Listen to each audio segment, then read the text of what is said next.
Hello दोस्तों, कैसे हैं आप सब। स्वागत है आप सभी का कॉमिक वर्ल्ड 2.0 पर। तो चलिए दोस्तों, शुरू करते हैं अनिल मोहन के नॉवेल पहली चोट का दूसरा भाग। देवराज चौहान की आंख सुबह खुली। वो उठा और तैयार होने के पश्चात द्वार पर बंगले से बाहर निकलता चला गया। उसे तलाश थी अब बंसीलाल। करीब 1 घंटे बाद जगमोहन और नगीना बंगले पर पहुंचे।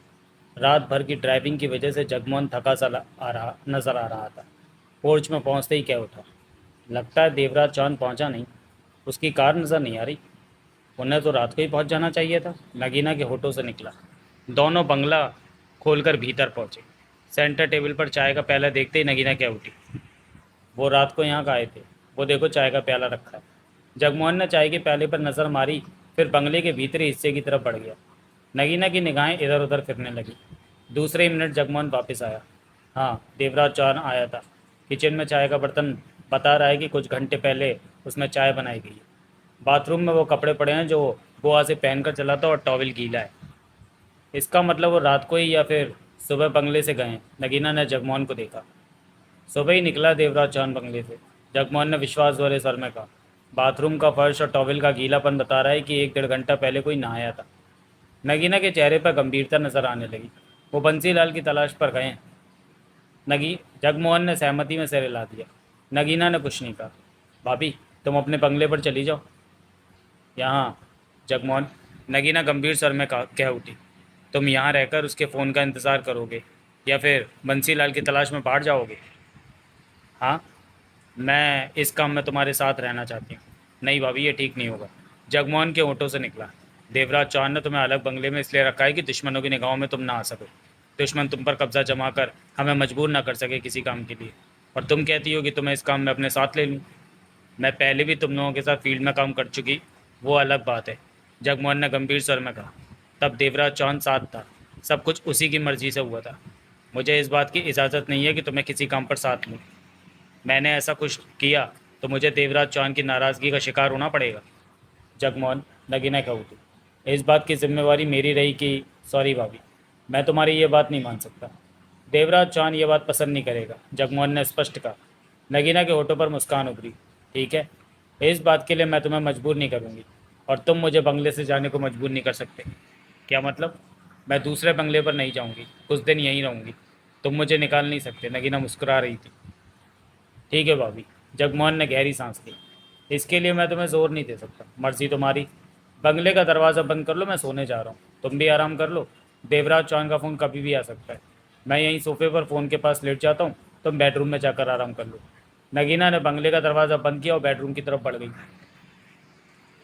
बेड पर लेटने के पश्चात नगीना बेचैनी सी महसूस करने लगी थी। थकान की वजह से आंखों में नींद थी।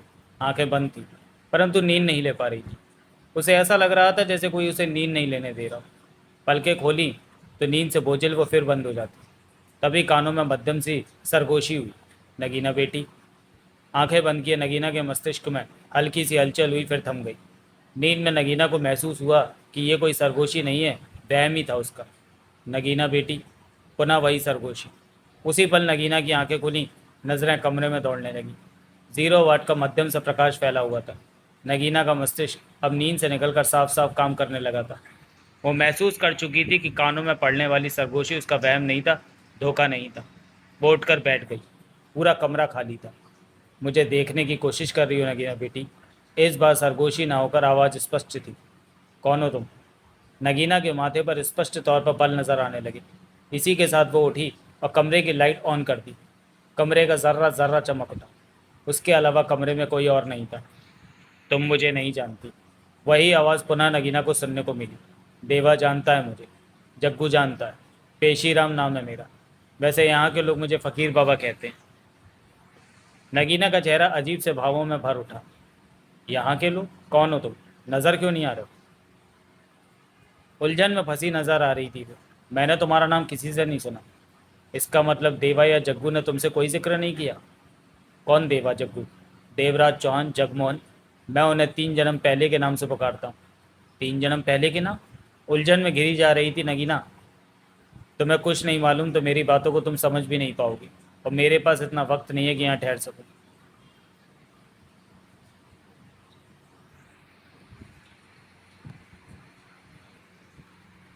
जाना है मुझे, जल्दी है।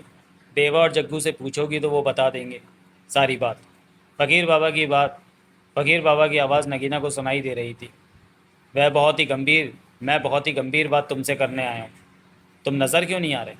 वक्त आए तो तुम बहुत जल्द मुझे सामने खड़ा पाओगी। देवा और जग्गू से मेरे बारे में बात करके तुम सबको समझ पाओगी।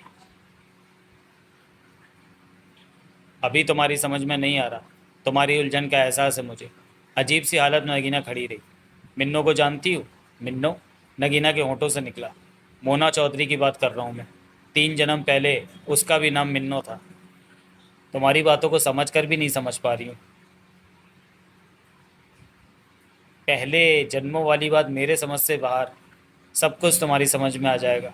मैं बिन्नो की बात जानती हूँ। मोना चौधरी को देखा तो नहीं, लेकिन नाम सुन चुकी हूँ उसका। नगीना ने शांत स्वर में कहा। देवराज चौहान के साथ दुश्मनी है उसकी। हाँ, कई बार उनमें झगड़ा भी हो चुका है। फ़कीर बाबा का गंभीर स्वर कानों में पड़ा। लेकिन हर बार दोनों ही सही सलामत गए।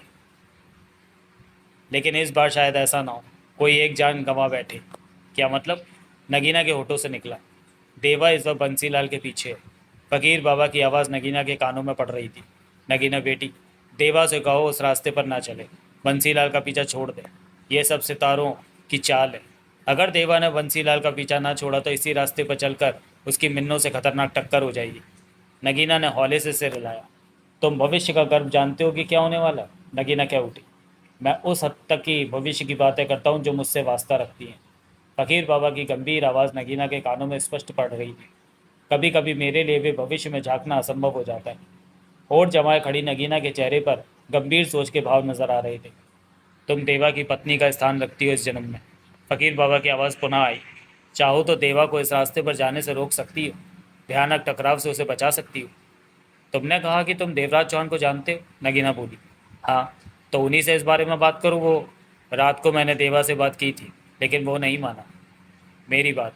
देवा तो फिर तो इस बारे में मैं भी कुछ नहीं कर सकती। नगीना ने गंभीर स्वर में कहा।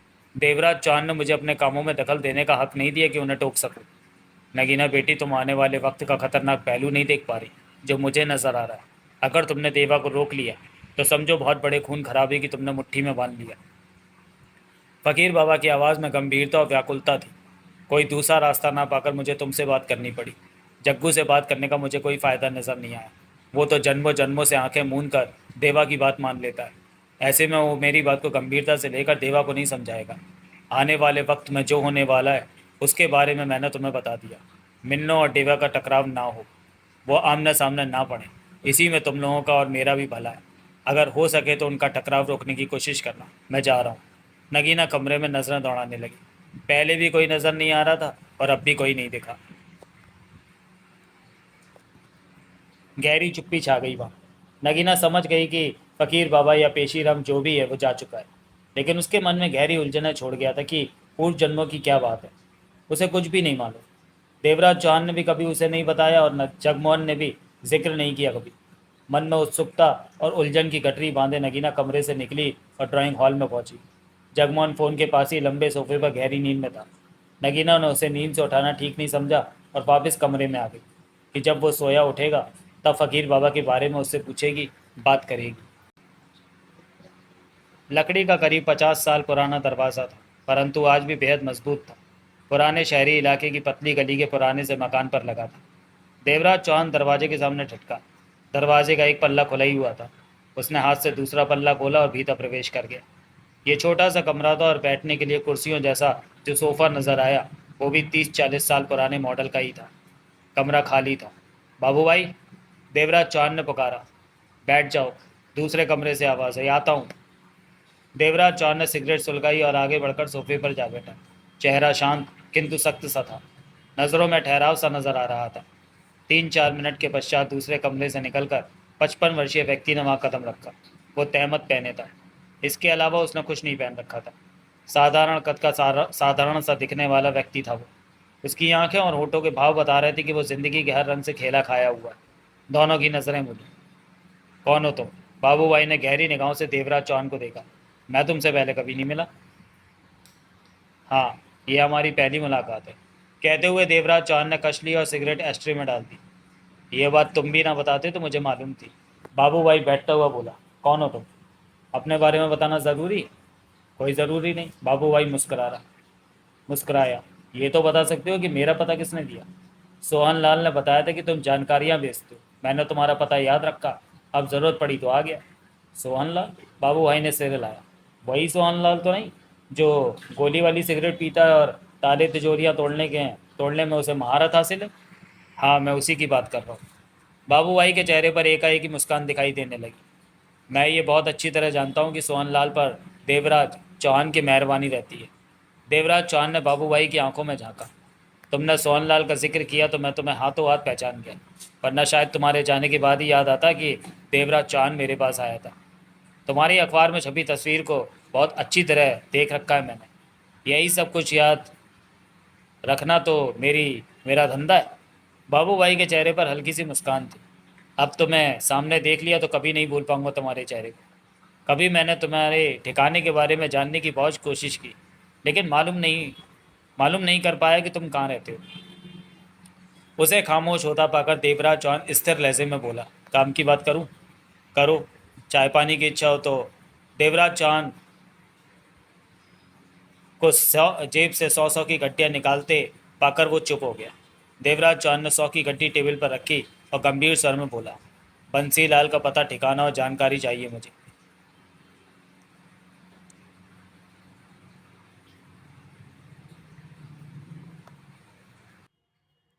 उस बंसी लाल की नेताओं तक पहुंच है।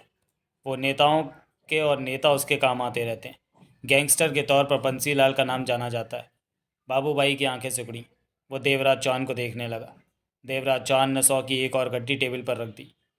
क्या झगड़ा हो गया तुम्हारा बंसी लाल से? जवाब की उपेक्षा अपेक्षा देवराज चौहान ने एक और गड्डी टेबल पर रखी थी। बाबू भाई ने गहरी सांस लेकर कहा, अब और गड्डी मत रखना। मेरे ख्याल से ये 3 गड्डियाँ भी तुमने ख़राब की हैं। दो चार से पूछते तो बंसी लाल के बारे में तुम्हें आसानी से मालूम हो जाता। पैसे खराब करने के लिए तुम्हें सीधा मेरे पास नहीं आना चाहिए था। वैसे बंसी लाल के बारे में बताने को खास कुछ नहीं है, जो है वो सभी जानते हैं। देवराज चौहान ने हाथ में थाम रखी गड्डियाँ जेब में डाली और बोला, जो जानते हो वही बता दो। और मेरे जाने के बाद बंसी लाल को ये खबर मत भेज देना कि मैं उसके बारे में पूछताछ कर रहा था। ऐसा किया तो? देवराज चौहान? बाबू भाई गंभीर स्वर में कह उठा, मैं खबरें भेजता हूँ, ईमान नहीं। बंसी लाल के बारे में सब कुछ बताओ। बाबू भाई ने बताया। जब उसकी बात खत्म हुई तो देवराज चौहान बोला, इस वक्त बंसीलाल कहाँ मिल सकता है? मैं नहीं जानता। उसकी सब जगहें बता दी हैं, वो कहीं भी मिल सकता है।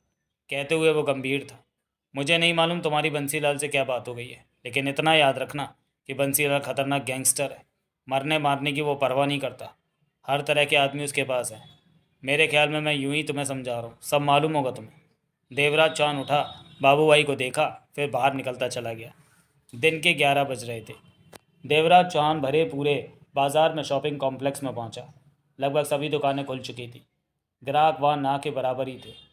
बाबू भाई ने बताया कि यहाँ दुकान को ऑफिस बना रखा था। बंसी लाल ने और मटके का नंबर लगाता था। फ़ोन पर या वैसे ही लोग आकर शाम को खुलने वाले मटके का नंबर लगा जाते थे। बंसी लाल को मटके से तगड़ी कमाई होती थी। सीढ़ियाँ तय करके देवराज चौहान पहली मंजिल की गैलरी में आगे बढ़ने लगा। दुकानों के ऊपर लगे बोर्डों पर दुकानों का नंबर लिखा था। उसे 21 नंबर की दुकान की तलाश थी। दो मोड़ काटने के बाद देवराज चौहान ठिठका। सामने ही 21 नंबर की दुकान थी। एल्युमिनियम के काले शीशे वाले डोर थे। बाहर स्टूल पर चपरासी बैठा था। बोर्ड नहीं लगा था किसी तरह का, सिर्फ नंबर ही लिखा था 21। देवराज चौहान को पास आता देखकर चपरासी उठ खड़ा हुआ। किससे मिलना है साहब जी? चपरासी ने पूछा। किसी से नहीं, देवराज चौहान ने शांत स्वर में कहा, भीतर जाना है। काम? चपरासी का सर धीमा था। तुम्हें बताना ठीक नहीं होगा। देवराज चौहान के होठों पर मुस्कान उभरी। बता दीजिए, मुझे सब मालूम है। नंबर लगाना है। अब ये मत पूछना कि कौन सा नंबर लगाना है, क्योंकि शाम को वही नंबर खुलेगा। चपरासी ने बिना कुछ कहे दरवाज़ा खोल दिया। देवराज चौहान भीतर प्रवेश कर गया। दरवाज़ा बंद हो गया। भीतर एक तरफ डेस्क पर बैठी युवती दो रजिस्टर खोले हिसाब वगैरह कर रही थी। सामान्य सी टेबल के पीछे कुर्सी पर 40 वर्षीय व्यक्ति बैठा था, जो कि फ़ोन पर किसी से बात कर रहा था और दूसरे फ़ोन की घंटी बज रही थी।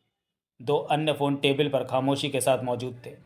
3 कदम दूर दीवार के साथ कुर्सी पर एक युवक मौजूद था, जिसने दूसरी कुर्सी पर टांगें रखी हुई थी और पसरा पड़ा था। देवराज चौहान को देखते ही फ़ोन पर बात करने वाले ने उसे कुर्सी पर बैठने का इशारा किया। कुर्सी पर पसरे व्यक्ति ने और युवती ने एक निगाह उसे देखा, फिर लापरवाह हो गए। फोन वाले ने अपनी बात समाप्त करके कागज पर कुछ लिखा। तब तक दूसरे फोन की बजने वाली बेल बंद हो चुकी थी। नंबर लगाना है? उस व्यक्ति ने सीधे सीधे देवराज चौहान से पूछा। हाँ। देवराज चौहान शांत से मुस्कुराया। मैंने तो सोचा था कि यहाँ बंसीलाल से मुलाकात होगी। बंसी भाई तो घंटों भर पहले ही यहाँ से गए। आप बताइए कौन सा नंबर लगाना है? बंसीलाल कहाँ गया? देवराज चौहान ने पहले वाले सर में पूछा। क्या मतलब? उसकी निगाह देवराज चौहान पर अटक गई। बंसीलाल कहाँ मिलेगा? जनाब का नाम? उसकी आवाज़ में इस बार हल्की सी सख्ती आ गई थी। सुरेन पाल। बंसी भाई को क्यों पूछ रहे हो? बकाया हिसाब है, बराबर करना है, कहते हुए देवराज चौहान ने सिगरेट सुलगा ली। मैं जल्द से जल्द बंसीलाल से मिलना चाहता हूँ। उस व्यक्ति ने कुर्सी पर पसरे युवक को देखा। वो इधर ही देख रहा था। क्या काम है बंसी भाई से? युवक ने उसी तरह पसरे देवराज चौहान को देखा। देवराज चौहान की गर्दन उस तरफ घूमी। तुम्हारे मतलब का काम नहीं, ये मेरे और बंसीलाल के बीच की बात है, देवराज चौहान ने कहा। फ़ोन पर बात निपट सकती है तो शायद बंसी भाई से फ़ोन पर बात हो जाए। फ़ोन पर ही बात करा दो, देवराज चौहान ने कश लिया। युवक ने उस व्यक्ति को इशारा किया तो वो रिसीवर उठाकर नंबर मिलाने लगा। लाइन मिलते ही उसने कहा, बंसी भाई नमस्कार, कोई तुमसे बात करना चाहता है। कौन है? बंसीलाल का सर कानों में पड़ा। सुरेन पाल नाम बताता अपना, कहता है कोई हिसाब। सुरेन पाल? बंसीलाल के सर में अजीब से भाव आ गए थे। हाँ वो, सुनो, मुरली वहीं है अभी? जी, मैं सुरेन पाल से बात करता हूँ। तुम इस बीच मुरली को इशारा कर देना कि इसे खत्म करना है, समझ गए? ठीक है बंसी भाई। वो व्यक्ति पहले जैसे सर में क्या उठा। सुरेन पाल से आपकी बात करा देता हूँ। लाश ठिकाने लगाने से पहले एक बार मुझे इसका चेहरा अवश्य दिखा देना। ऐसा ही होगा, कहने के साथ ही उसने देवराज चौहान की तरह रिसीवर बढ़ाया। लो बात करो। देवराज चौहान ने रिसीवर थामा। बंसीलाल? देवराज चौहान के चेहरे पर कठोरता की परत आ गई थी। तो तुम हो सुरेन पाल? बंसीलाल का कड़वा स्वर कानों में पड़ा। क्या मतलब? उसके लहजे पर देवराज चौहान की आंखें सिकुड़ी। थापर ने तुम्हारे बारे में बताया था कि तुम मुझे खत्म करने आ रहे हो। थापर? देवराज चौहान की आंखें और सिकुड़ गई। थापड़ तुमसे कब मिला? रात से वो मेरे पास ही है। बंसीलाल की आवाज़ में क्रूरता आ गई थी। मुंबई में प्रवेश करते ही मेरे आदमियों ने उसे पकड़कर मेरे पास पहुंचा दिया। देवराज चौहान का चेहरा कठोर हो गया। तब तक वो व्यक्ति कुर्सी पर पसरे युवक यानी कि मुरली को इशारा दे चुका था कि सुरेन पाल को खत्म करना। इशारा पाते ही मुरली ने सावधानी से अपनी तैयारी शुरू कर दी। वैसे तो मैं थापर को रात को ही खत्म कर देता, अब तक तो कहीं से पुलिस को उसकी लाश मिल गई होती, लेकिन थापर का विश्वास तोड़ने के लिए मैंने कुछ देर के लिए उसे जिंदा रख लिया। कैसा विश्वास? देवराज चौहान के होठ बिछने लगे। थापर कहता है कि तुम मुझे हर हाल में खत्म कर दोगे। शब्दों के साथ ही बंसीलाल की मौत से भरी हंसी कानों में पड़ी। मैंने उसे समझाया कि मुझे खत्म करना एक दो आदमियों के बस का नहीं है, लेकिन थापर को तुम पर इतना विश्वास है कि मैंने सोचा थापर को मौत देने से पहले उसका विश्वास भी तोड़ दूं, तुम्हारी लाश दिखाकर। मेरे लिए ये सब मामूली खेल से ज़्यादा अहमियत नहीं रखता। ज़्यादा खेल खेलने की आदत नहीं डालनी चाहिए। देवराज चौहान की आवाज़ में खतरनाक भाव थे। पुरानी आदत है मेरी, पक्की हो चुकी है, जाने से रही। थापर को कहाँ रखा है? क्या फ़ायदा जानने का? मालूम हो भी गया तो वहाँ नहीं जा सकोगे। बंसीलाल का मौत से भरा स्वर कानों में पड़ा। मैं आ जाऊँगा, तुम बताओ। बंसीलाल की क्रूरता भरी हंसी देवराज चौहान के कानों में पड़ी। मुंबई में मेरा एक ही रेस्टोरेंट एंड बार है, उसी के तहखाने जैसे कमरे में थापर मौजूद है। बहुत आसानी से बता दिया, क्योंकि मुझे विश्वास है कि तुम इस वक्त जहाँ मौजूद हो वहाँ से जिंदा नहीं निकल सकोगे। देवराज चौहान की निगाह टेबल पर मौजूद व्यक्ति पर गई। वो कुर्सी पर बैठा था, हाथ में फाइल थमी थी, लेकिन उसे ही देख रहा था। फिर उस युवती को देखा, वो अपने काम में व्यस्त थी। कुर्सी पर पसरे युवक पर नजर गई तो निगाह वहीं रुक गई। वो वैसी ही कुर्सी पर पड़ा था, लेकिन हाथ में रिवॉल्वर थी, जिस पर साइलेंसर फिट था। उसे देखते हुए वो साइलेंसर पर उंगलियां थपथपा रहा था। आंखों में क्रूरता के भाव थे। तुम्हारे आदमी ने साइलेंसर लगी रिवॉल्वर पकड़ रखी है, देवराज चौहान ने शांत स्वर में कहा। उसका निशाना भी बहुत अच्छा है। बंसीलाल के सर में तीखे भाव थे। रिसीवर रखते ही वो तुम्हें शूट कर देगा। उसे इतनी तमीज़ है कि जब दो आदमी बातें कर रहे हो तो बीच में दखल नहीं देना चाहिए। मैं शाम को मिलूंगा तुमसे, तुम्हारे उसी रेस्टोरेंट में। देवराज चौहान का सर सपाट था। बच गए तो ज़रूर आना। बंसीलाल की खतरनाक हंसी कानों में पड़ी। मैं इंतज़ार करूंगा, लेकिन एक बात मैं अवश्य पूछना चाहूँगा कि तुम हो कौन? कम से कम सुरेन पाल तुम्हारा असली नाम तो नहीं हो सकता।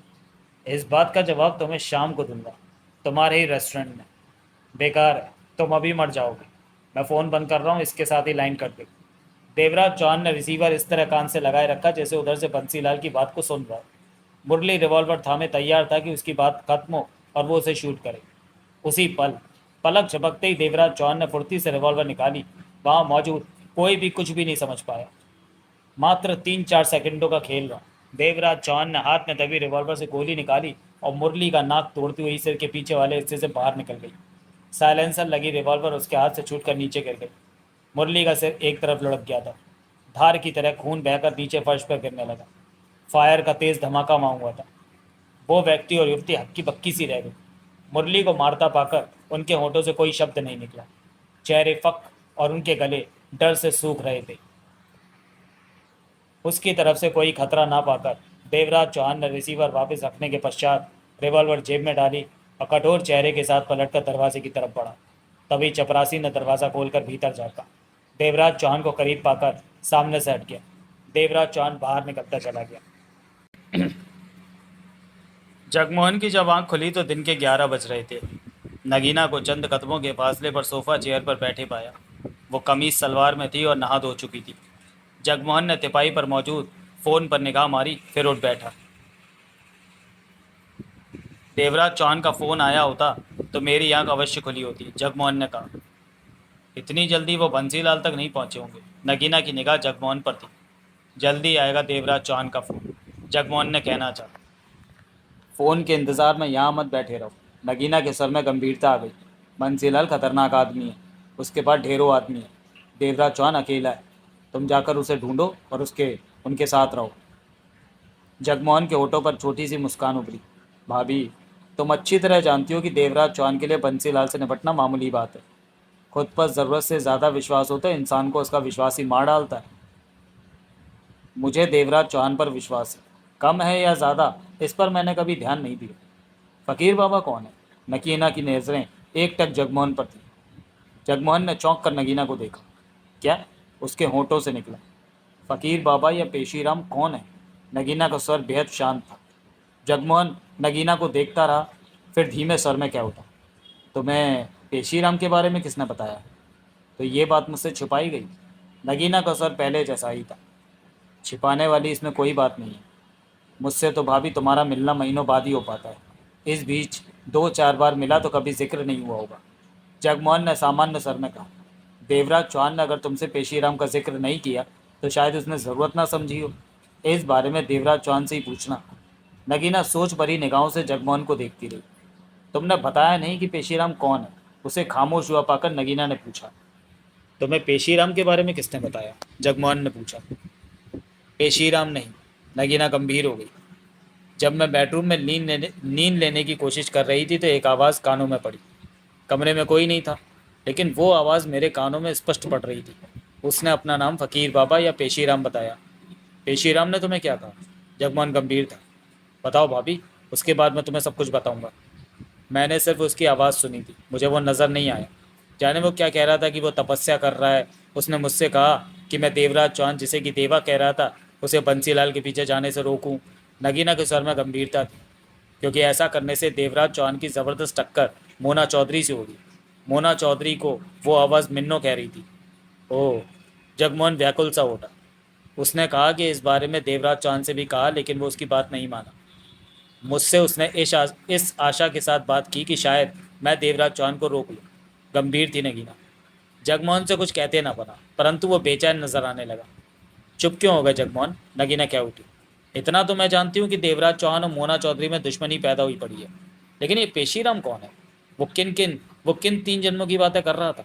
उसकी बातें समझकर भी मैं नहीं समझ पाई कि तुम लोगों ने पहले मुझे कभी कुछ बताया कि पेशीराम कौन है। वो मुझसे बात कर रहा था, लेकिन नज़र क्यों नहीं आ रहा था? उसके पास वक्त कम था। वो जाने को कह रहा था, वरना वो और भी कई बातें बताता। शिकायत वाली बात मत करो भाभी। मुझे पूरा विश्वास है कि देवराज चौहान ने कुछ सोच समझ कर ही तुमसे ये बातें छुपाई होंगी। कभी जिक्र नहीं चढ़ा होगा इन बातों का, जगमोहन ने सोच भरे सर में कहा। अब तो जिक्र चढ़ गया। हाँ, कभी पहले बात हुई होती तो मैं पहले ही बता देता। फ़कीर बाबा और 3 जन्मों से वास्ता रखती सारी बातें मैं तुम्हें अभी बता देता हूँ। इसके साथ ही जगमोहन ने सब कुछ बताना शुरू किया। पाठक बंधु यकीनन इन बातों को देवराज चौहान और मोना चौधरी एक साथ वाले पूर्व प्रकाशित उपन्यासों में पढ़ चुके होंगे। उपन्यासों के नाम है हमला एवं जालिम, जीत का ताज, ताज के दावेदार और कौन लेगा ताज। ये नॉवेल्स भी जल्दी चैनल पर अपलोड किए जाएंगे। जगमोहन जब सब कुछ बताकर खामोश हुआ तो भी नगीना की निगाह जगमोहन के गंभीर चेहरे पर टिकी रही। लंबी सी चुप्पी उभर आई थी वह। जो कुछ भी तुमने बताया है जगमोहन, नगीना धीमे स्वर में कह उठी, वो गंभीर बात है। इसका मतलब पेशीराम ठीक कहता है कि अगर देवराज चौहान ने बंसीलाल का पीछा नहीं छोड़ा तो इसी रास्ते पर चलते हुए आगे जाकर मोना चौधरी से खतरनाक टकराव हो सकता है। तुम ठीक कहती हो। पेशीराम की बात आज तक झूठ नहीं निकली। उसने जो कहा है अभी तक वो सच हुआ। देवराज चौहान को बंसीलाल का काम छोड़ देना चाहिए। नगीना ने जगमोहन को देखा। तुम अच्छी तरह जानती हो कि बंसीलाल जैसे गैंगस्टर को देवराज चौहान क्यों ख़त्म करने गया। जानती हूँ। नगीना गंभीर थी। लेकिन यह काम किसी और से भी करवाया जा सकता है। तुम देवराज चौहान को जानती हो कि वो कदम आगे बढ़ाकर पीछे नहीं हटाता। नगीना कुछ न कह सकी। जगमोहन को देखती रही। मैं खुद चाहता हूँ कि मोना चौधरी से देवराज चौहान का टकराव ना हो। जगमोहन व्याकुल सर में क्या उठा, क्योंकि जब जब ऐसा हुआ है भारी खतरों का सामना करना पड़ा और हासिल कुछ भी नहीं हुआ। हम कोशिश करते हैं देवराज चौहान को रोकने की, शायद उसे रोक लें। नगीना क्या उठी। नहीं हो सकता ऐसा। तुम अच्छी तरह जानती हो और मैं भी। जगमोहन ने बेचैनी से पहलू बदला। भाभी, अब तो आने वाला वक्त ही बताएगा कि क्या होता है। पेशीराम ने मोना चौधरी को भी ऐसा कुछ समझाने की कोशिश की होगी कि वो देवराज चौहान के रास्ते में पड़े, झगड़ा ना हो। इस बारे में मैं क्या कह सकता हूँ भाभी। जाने कैसे हालात सामने आने वाले। जगमोहन ने गहरी सांस ली। नगीना कुछ कहने लगी कि तभी पोर्च में किसी वाहन के रुकने की आवाज़ आई। जगमोहन ने फौरन उठकर खिड़की से बाहर पोर्च में देखा। वहाँ खड़ी कार से उसने बांकेलाल राठौर को बाहर निकलते देखा। बांके आया है। खिड़की से हटता जगमोहन नगीना से क्या उठा। इससे तुम पहली बार मिलोगी भाभी, लेकिन इसका जिक्र हमारे बीच कई बार हो चुका है। हाँ, इतनी बार जिक्र हुआ है कि मुझे लगेगा ही नहीं कि बांके से पहली बार मिल रही हूँ। नगीना मुस्कुरा पड़ी। भीतर प्रवेश करते ही बांकेलाल राठौर ठिठका। चेहरे पर अजीब से भाव आ गए। कभी वो नगीना को देखता तो कभी जगमोहन को। फिर उसका हाथ मूंछ पर पहुंचा और कोने के बालों को बल देने लगा। रुक क्यों गए बाके। जगमोहन बाकेलाल के ठिठकने की वजह जान चुका था। बाकेलाल राठौर आगे बढ़ा। नजरें रंगीना पर थी। यो छोरी तो मन ने पहले ना देखो। बाकेलाल राठौर संभले स्वर में क्या उठा। ऐसो बंगले में कोई छोरी तो हो गई ना। लगो तो भलो घरों की, पढ़ियो जगमोहन के पास का करो। नगीना दोनों हाथ जोड़कर खड़े होते हुए बोली, नमस्कार भैया। नमस्कारो नमस्कारो। तन्ने तुम्हारे को भैया ही बना लियो। कहते हुए बाकेलाल राठौर ने जगमोहन को देखा। देवराज चौहान तो घरों में ना होवे। नहीं। जगमोहन के होठों पर मुस्कान उभरी। तो हम तो तुम छोरी के साथ यहाँ का करो। बाकेलाल राठौर का हाथ मुझ पर पहुंच गया। ये मेरी भाभी है। भाभी। बाकेलाल राठौर की आंखें सिकुड़ी। भाभी तो तबो होवे जब थारा कोई भायो होवे। जगमोहन के चेहरे पर छाई मुस्कान गहरी हो गई। अगर तुम्हारी पत्नी होती तो मैं उसे क्या कहता। भाभी ही बोलो और का बोलो हो। पण वो तो गुरदासपुर में किसी औरों को हुआ पड़ो हो। बाकेलाल राठौर ने गहरी सांस ली। ये भी ये बोलो कि ये किसों की पत्नी हो वो।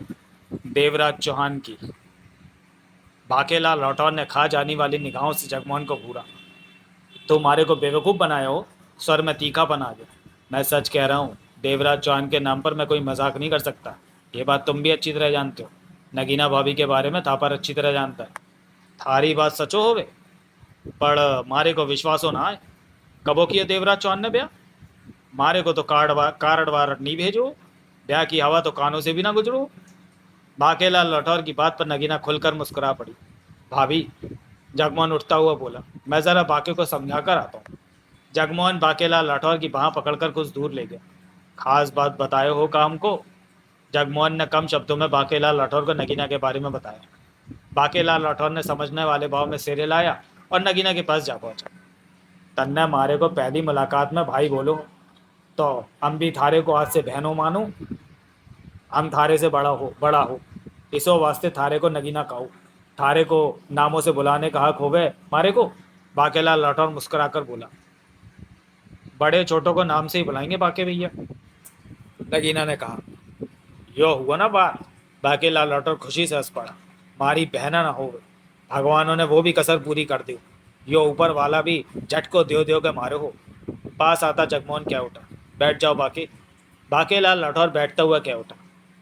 मारे मन तो करो सारो दिन अपने बहनों से बातें करो, पर उधर तो गड़बड़ हुआ पड़ो हो। क्या मतलब। जगमोहन की निगाह बाकेलाल राठौर पर चटी की। थापर साहब कल रात गोवा से लौटो हो। थारे को तो पता ही हो वो। रात को मुंबई पहुंचोगी, बंसीलाल के आदमी थापर साहब को उठा लियो, कार का ड्राइवर मारे को बतायो। क्या? जगमोहन चौंका। नगीना कुछ पल तो ठगी सी रह गई। मैंने तो पहले ही कहा था जगमोहन की बंसीलाल बहुत खतरनाक इंसान है, नगीना के होठों से निकला। जब वो ड्राइवर मारे को बतायो तो हम छोरे रुस्तम राव के साथ हो, थापर साहब को रातों से ही ढूंढो। मारे बहुत आदमी भी इसे ही कामों पर हो। थारा तो मारे को पता होगा कि तुम गोवा में हो वो। फिर वो भी एक बार वो देखने आगे कि यहाँ पहुँचो या गोवा में ही हो वो। जगमोहन के होठ भिज चुके थे।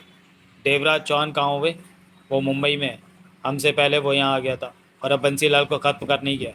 पर थापर साहब तो बंसीलाल की कैद में हो वो। पता ही नहीं लगा कि थापर साहब को किधर कैद। मैं तुम्हारे साथ चलता हूँ आगे।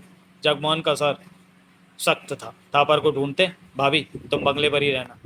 देवराज चौहान का फ़ोन आए तो उसे बता देना कि थापर बंसीलाल की कैद में। मैं फ़ोन करके पूछ लूँगा कि देवराज चौहान ने मेरे लिए कोई मैसेज छोड़ा कि नहीं थापर को। तभी फ़ोन की बेल बज उठी। हेलो। जगमोहन ने तुरंत आगे बढ़कर रिसीवर उठाया। सलाम बाप। रुस्तम राव की आवाज़ आई। आपुनो एला गोवा से कब आएला? कब वापस आएला? आज सुबह ही। जगमोहन के होठों से गंभीर स्वर निकला। बाके इधर होएला क्या? हाँ। कहने के साथ जगमोहन ने रिसीवर बाकेलाल राठौर की तरफ बढ़ाया। देवराज चौहान किधर होएला? वो भी बंसीलाल की कैद में पहुंचेला बाप। वो ठीक होवे छोरे। बंसीलाल को वटने गयो हो। थापर साहब की खबर होवेगा? हाँ। अपन को मालूम होएला कि थापर साहब किधर कैद है वो। तो अभी तक हाथों पर हाथ रखे बैठे हो क्या? थापर साहब का वहाँ से आज़ाद करो। इतना आसान नहीं होएला बाप। वहाँ बंसीलाल के आदमी आदमी है तो का हुआ छोरे, सबको वट दे। और आप उन बंगले पे आएला अम्मी वो पे बात करेला। आजा छोरे, थारे को अपनी बहना से मिलायो। बहना? ये कौन होइला बाप? जगमोहन की भाभी। बाकेलाल लौटौर के होठों से छोटी सी मुस्कान उभरी। आपुन नहीं समझो ये कौन होइला? थारे को सबो कुछ फ़ोन पे बता दियो तो यहाँ आके तम झाड़ उखाड़ो का। कहने के साथ ही बाकेलाल लौटौर ने रिसीवर रखा और दोनों को देखते हुए गंभीर स्वर में बोला। छोरे को मालूम हो गयो कि थापर साहब का पे कैद हो गई। कहाँ कैद है थापर? जगमोहन का चेहरा सख्त सा उठा। अभी छोरा आकर बतायो, मन्ने ना पूछो ये बात। कहते हुए बाकेलाल लठौर का सर कठोर हो गया और हाथ मूछ पर पहुंच गया। सबों को वटकर हम थापर साहब को वहां से ले आए। बंसी लाल ने दोसा और बाटला को देखने के पश्चात सिगरेट सुलगा ली। दोनों एक साथ ही अभी आकर वहां खड़े हुए थे। बंसीलाल कुर्सी पर बैठा था। रात सुरेंद्र पाल तुम्हें नहीं मिला बाटला? बंसीलाल बोला। मेरी तरफ से कोई लापरवाही नहीं हुई। मेरे आदमी भी सतर्क थे। इस पर भी सुरेंद्र पाल नहीं मिल पाए तो यही हो सकता है कि वह पहले मुंबई में प्रवेश कर गया हो या फिर बहुत देर से। बंसीलाल ने कश लिया। वो इस वक्त मुंबई में। कुछ घंटे पहले उससे मेरी बात हुई थी। आपकी बात? हाँ। तब वो मटके के नंबर लगाने वाले ठिकाने पर मौजूद था। बंसीलाल के होठों में कसाव आ गया। वो वहाँ कैसे पहुँचा? दोसा ने मुंह खोला तो आगे के दो टूटे दांतों की वजह से वो भयानक से दिखने लगा। मैं नहीं जानता। बंसीलाल एक एक शब्द चबाकर कह उठा। वहाँ मुरली मौजूद था। मुरली को खबर थी कि सुरेंद्र पाल को खत्म करना है। सुरेंद्र पाल मुझसे फ़ोन पर बात कर रहा था। उसे इंतज़ार था कि सुरेंद्र पाल रिसीवर रखे और वो उसे शूट करे, लेकिन सुरेंद्र पाल ने उसे शूट कर दिया। मुरली को? हाँ। दोसा और बाटला की नज़रें मिली। मुरली ने हमारे साथ कुछ बार काम किया है, दोसा बोला। वो लापरवाह आदमी नहीं था। निशानेबाज भी अच्छा था। बाटला के माथे पर बाल आ गए थे। दोनों की निगाहें पुनः बंसीलाल पर जा टिकी। सुरेंद्र पाल को साफ करना है। दोसा का स्वर एकाएक क्रूरता से भर गया। मुझे पूरा विश्वास था कि मुरली उसे खत्म कर देगा। बंसीलाल अपनी बात कह रहा था। उसके बचने की कहीं भी गुंजाइश नहीं थी। ऐसे में जब उसने पूछा कि थापर कहाँ कैद है तो मैंने बता दिया कि मेरे बार एंड रेस्टोरेंट के बेसमेंट में कैद है। उसे कैसे मालूम है कि थापर आपकी कैद में? मैंने बताया था। बंसीलाल का चेहरा सख्त था। अब हालात ये हैं कि सुरेंद्र पाल थापर को छुड़ाने के लिए रेस्टोरेंट में अवश्य जाएगा। कोई दिक्कत नहीं। थापर को वहाँ से हटाकर कहीं और रख देते। कोई फ़ायदा नहीं। सुरेंद्र पाल रेस्टोरेंट की निगरानी करता भी हो सकता है। दोसा और बाटला की नज़रें पुनः मिली। वो अकेला तो नहीं हो सकता, उसके साथ और आदमी भी होंगे। मालूम नहीं। बंसीलाल ने सिर हिलाया। मटके वाले ने वहाँ उसे अकेले ही देखा था। जाहिर है उसके साथ ही बाहर मौजूद होंगे तब। कुछ भी हो सकता है। बंसीलाल ने सिर हिलाया। वैसे वो जो भी है उसकी असलियत कुछ और है। वो सुरेंद्र पाल नहीं है। ये नाम मैंने पहले कभी नहीं सुना और मामूली शख्स मेरा रास्ता काटने की चेष्टा कर नहीं सकता। बात तो सही है। अब मैं सुरेंद्र पाल को कम नहीं समझता। जब से उसने मुरली को मारा है, बंसीलाल दोनों को बारी बारी देखता क्या उठा। ये आज किसी भी वक्त थापर को छुड़ाने के लिए रेस्टोरेंट में आ सकता है। उसका निशाना मैं हूँ। वो मुझे खत्म करना चाहता है। मैं रेस्टोरेंट तुम दोनों के हवाले कर रहा हूँ कि जब भी सुरेन पाल आए तो बिना किसी शोर शराबे के उसे खत्म कर दो, कि किसी को कानो कान खबर भी ना हो। रेस्टोरेंट की साख नहीं बिगड़नी चाहिए। वैसे शाम को मैं भी रेस्टोरेंट में मौजूद रहूँगा। सुरेन पाल को हम पहचानेंगे कैसे? मटके वाले ऑफिस में उसका हुलिया अच्छी तरह समझ लो, बंसीलाल ने कहा। वैसे उस होलिये पर निर्भर मत रहना, वो वेश बदल कर भी रेस्टोरेंट में आ सकता है। डोसा और बाटला उठे, बंसीलाल से इजाज़त लेकर बाहर आ गए। डोसा, बाटला बोला, मुझे लगता है सुरेन पाल कोई मुसीबत खड़ी करेगा। जिसने मुरली को ख़त्म कर दिया वो हमें मुसीबत के अलावा दे भी कह सकता है। कहकर डोसा मुस्कुराया तो टूटे दांतों की वजह से खतरनाक नजर आने लगा। लेकिन हम उसके लिए मुसीबत बन जाएंगे। बंसी भाई को डर है कि सुरेन पाल कहीं ज़्यादा मुसीबत खड़ी कर दे, तभी हम दोनों को आगे कर दिया। डर नहीं, बंसी भाई को पूरा यकीन है कि सुरेन पाल उसके लिए मुसीबतें खड़ी करेगा। तभी तो सारी मुसीबतों का टोकरा हमारे सिर पर रख दिया। अब टोकरे को भुगतना तो पड़ेगा ही। डोसा का स्वर ठंडा था। रुस्तम राव का नगीना से परिचय हो चुका था। रुस्तम राव के बारे में नगीना पहले से ही जानती थी। अब एक और रिश्ते की बुनियाद पड़ गई। नगीना ने रुस्तम को अपना छोटा भाई मान लिया और जालिम छोकरे ने नगीना को दीदी का खिताब दे दिया। इसके बाद उनकी बातें शुरू हुई। थापड़ साहब कहाँ पे कैद हो गए छोरे? बाकेला लौटा का चेहरा सख्त हो गया।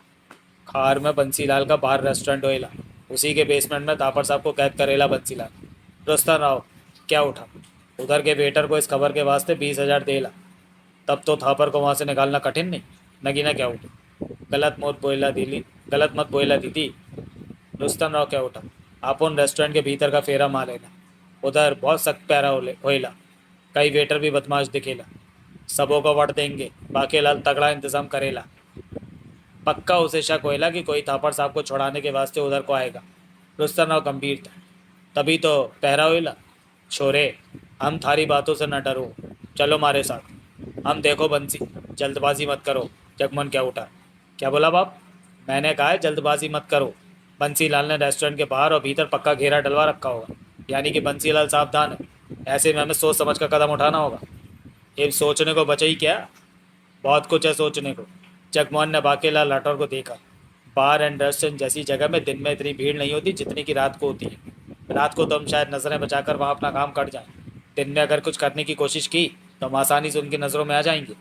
छोरे, बाकेला लाठौर का हाथ मुझ पर पहुंच गया। ये बात तो ठीक हो ही कहूँ। रुस्तम राव ने सिर हिलाया। जगमोहन की आवाज़ वास्तव में ठीक है कि रेस्टोरेंट में जब भीड़ होगी तब हमें काम करने में आसानी होगी, नगीना बोली। जगमोहन की निगाह नगीना की तरफ घूमी। तुम्हारी बात से लग रहा है कि तुम्हारे साथ चलने का इरादा है। मेरे साथ चलने में कोई हर्ज है क्या? नगीना जगमोहन को देखकर मुस्कुराई। नहीं भाभी, तुम साथ नहीं जाओगी। जगमोहन क्या बोला? देवराज चौहान को ये बात अच्छी नहीं लगेगी। वो मुझे गुस्सा करेगा कि तुम्हें साथ लेकर क्यों आया। नगीना ने मुस्कुराकर बाकेलाल लाठौर और रुस्तम राव को देखा। ओए जगमोहन, बाकेलाल लाठौर का हाथ मुझ पर पहुंच गया। हमारी बहना को कुछ कहने का तारा कोई हक ना होवे जब तक हम पासो होवे। नगीना हमारे साथ ही जायो। जो भी हमारी बहना को हाथ लगायो हम उसको वट दियो। फिक्र मत करना बहनों, तो हमारे साथ ही चलो। बाकी जगमोहन ने उकड़े स्वर में कहा। देवराज चौहान इस बात को पसंद नहीं। बाप, रुस्तम राव मुस्कुरा कर कह उठा। देवराज चौहान की डांट अपन खाएला, पर दीदी का साथ चलने को मन होएला तो वो अपन के साथ चलेगा। कहकर उसने बाकीलाल लाठौर को देखा। ठीक बोला बाप। छोरे, अब तो तू अपनों लेन में चलो। जगमोहन ने झल्ला कर नगीना को देखा। नगीना मुस्कुरा कर कह उठी। मेरे दो भाई पास में, मुझे कुछ कहने से पहले उनसे बात करूं। आखिरी शब्दों पर वो हौले से हंसी। ये का बात करो? जरूरत पड़े तो अपनी भेड़ा के बारों में हम बात करो। जगमोहन ने रुस्तम राव को देखा। रेस्टोरेंट के बेसमेंट में जाने का रास्ता मालूम किया? जगमोहन ने पूछा। हाँ, उसी वेटर से पूछेला बाप, अपन को मालूम है। रुस्तम राव बोला। अब भी रेस्टोरेंट का नक्शा और रास्ता समझाएला। तुम सोचेला कि कैसे शाम को उधर थापर साहब को छुड़ाएला। देवराज चौहान जानता था कि बंसीलाल तक उसका हुलिया पहुंच गया होगा। ऐसे में चेहरा बदलकर ही उसे रेस्टोरेंट जाना होगा। रास्ते में उसने मेकअप का सामान का कपड़े खरीदे, फिर एक सुनसान जगह पर कार रोककर मेकअप किया और कपड़े बदले। उसके बाद देवराज चौहान बंसीलाल के बार एंड रेस्टोरेंट में पहुंचा। चेहरा इस हद तक बदला हुआ था कि मटके के ऑफिस में बचे आदमी और युवती भी उसे देखते तो पहचान न पाते। दोपहर के 2 बज रहे थे। शाम की अपेक्षा तो रेस्टोरेंट में बिल्कुल शांति थी। प्रवेश द्वार के बाद खूबसूरत सा सिटिंग रूम था। कुछ लोग वहां बातों में व्यस्त थे। एक तरफ छोटे से काउंटर के पार कुर्सी पर बैठी युवती मौजूद थी। काउंटर पर दो फोन रखे नजर आ रहे थे। सिटिंग रूम के पार कुछ फासला रखे दो दरवाजे नजर आ रहे थे। एक दरवाजे पर बार लिखा था और दूसरे पर रेस्टोरेंट। इतने में ही देवराज चौहान ने महसूस किया कि सिटिंग रूम में मौजूद तीन व्यक्ति उसे टिटोलने वाली निगाहों से देख रहे थे। उनकी तरफ ध्यान दिए बिना देवराज चौहान ने आगे बढ़कर रेस्टोरेंट लेके दरवाजे को ढकेला और भीतर प्रवेश कर गया। दरवाजा खुद ही बंद हो गया। रेस्टोरेंट आधे से आधा भरा हुआ था। वहाँ मध्यम सी आवाज़ें थी, मध्यम सा प्रकाश था, सजावट भी बहुत थी। वर्दी पहने वेटर और वेटर्स कस्टमर के ऑर्डर के साथ आ जा रहे थे।